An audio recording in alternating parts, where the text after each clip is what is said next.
teks. Apa itu buku teks? A. Pengertian buku teks. Buku teks merupakan salah satu media pembelajaran. Nopianto dan Mustadi 2015 menyatakan bahwa sebagai media pembelajaran, buku teks merupakan salah satu perangkat yang mempunyai peran penting dalam proses pembelajaran. B. Buku teks.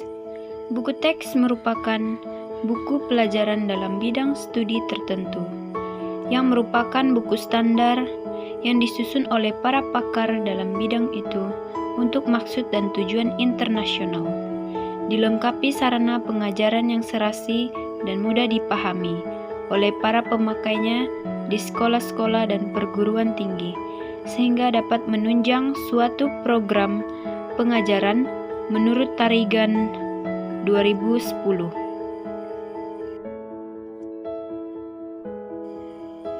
C. Jenis-jenis buku teks. Di lingkungan sekolah menengah atas dikenal beberapa nama buku teks.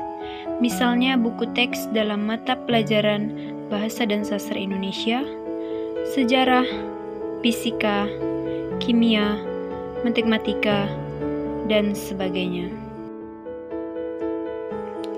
Jenis-jenis buku teks menurut para ahli. Menurut Surahman dalam Vela 2014, secara umum membedakan buku menjadi 4 jenis, yakni 1. Buku sumber, 2. Buku bacaan, 3. Buku pegangan, 4. Buku-buku teks.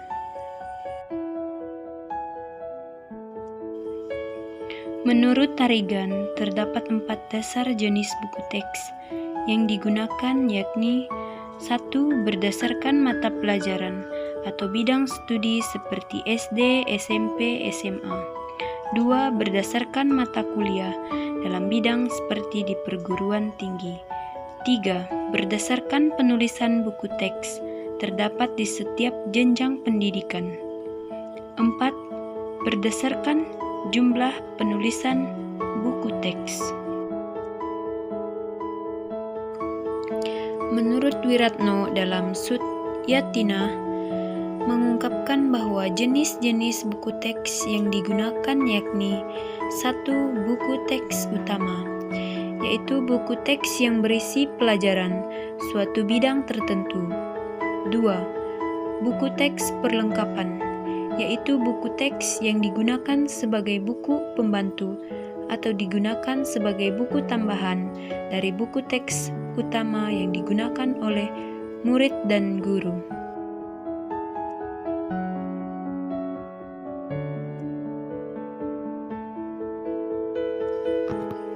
D. Kriteria buku teks: menarik, memotivasi, berilustrasi, metode, evaluasi, dan bahasa. A. Menarik. Kriteria buku ajar yang baik yang paling utama adalah menarik perhatian. Minimal menarik perhatian pembaca menjadi salah satu kunci dasar. Siapa yang akan tertarik dengan isi buku jika tidak menarik perhatian? B. Memotivasi. Seperti yang dipaparkan di poin pertama, bahwa daya tarik menjadi hal terpenting di setiap kali menulis buku ajar. Maka kriteria buku ajar yang kedua, penulis mampu memberikan motivasi kepada pembaca lewat materi buku ajar yang disampaikan.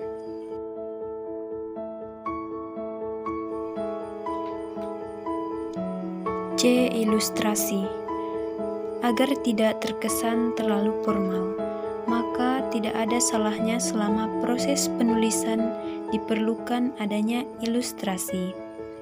Tidak banyak orang yang menyadari bahwa ilustrasi di dalam buku ajar ternyata cukup efektif, memberikan pemahaman kepada peserta didik.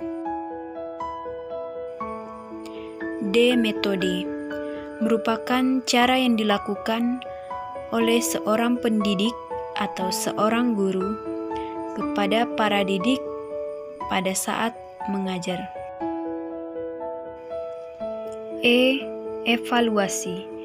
Evaluasi dimaksud sebagai umpan balik bagi guru agar dapat memahami kelemahan dan kelebihan proses pembelajaran, sehingga dapat digunakan sebagai acuan dalam meningkatkan proses pembelajaran. Bentuk evaluasi dalam buku teks hendaknya disesuaikan dengan tingkat kesulitan deskripsi, kompetisi, dan hasil belajar. Bahasa. Bahasa yang digunakan membangkitkan rasa senang ketika peserta didik membacanya dan mendorong mereka untuk mempelajari buku tersebut secara tuntas. Selain itu, buku teks juga harus mendorong siswa untuk berpikir kritis. Bahasa yang digunakan mampu merangsang peserta didik untuk mempertanyakan suatu hal yang lebih jauh. Bahasa yang digunakan haruslah lugas, apa adanya, tidak berbelit-belit, hanya mencantumkan penjabaran materi yang pokok, yang penting, dan yang perlu saja. A. Ketepatan struktur bahasa. Kalimat yang dipakai mewakili isi pesan dan informasi yang ingin disampaikan dengan tepat mengikuti tata kalimat bahasa. B. Keefektifan kalimat yang dipakai sederhana dan langsung ke sasaran. C. Kebakuan istilah.